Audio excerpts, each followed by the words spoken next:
Hello friends, आज हम जानेंगे भारत में संघात्मक प्रणाली की आवश्यकता क्यों पड़ी। इसकी आवश्यकता क्यों पड़ी, उसके जो 6 कारण थे वो हम आज की वीडियो में जानेंगे।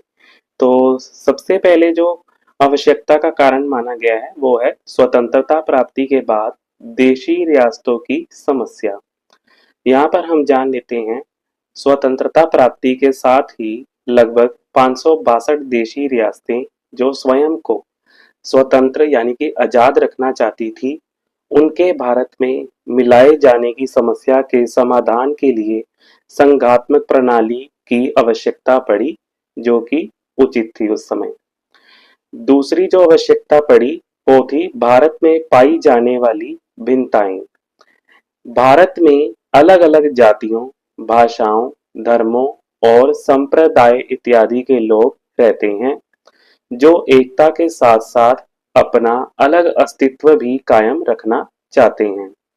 ऐसी स्थिति में केवल संघात्मक सरकार ही अधिक उचित थी, जो कि उस समय की आवश्यकता बन गई थी।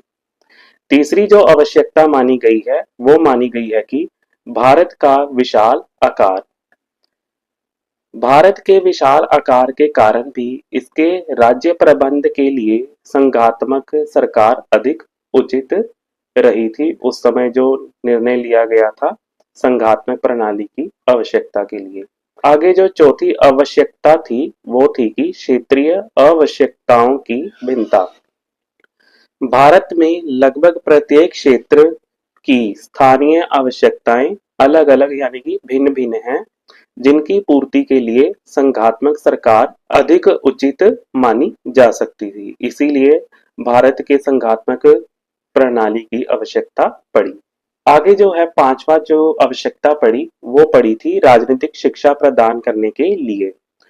वो हम जान लेते हैं, संघात्मक प्रणाली में दोहरी राज्य प्रबंध होने के कारण अधिक लोगों को राज्य प्रबंध में भाग प्राप्त होता है, जिसके परिणाम स्वरूप लोगों को राजनीतिक शिक्षा प्राप्त होती है।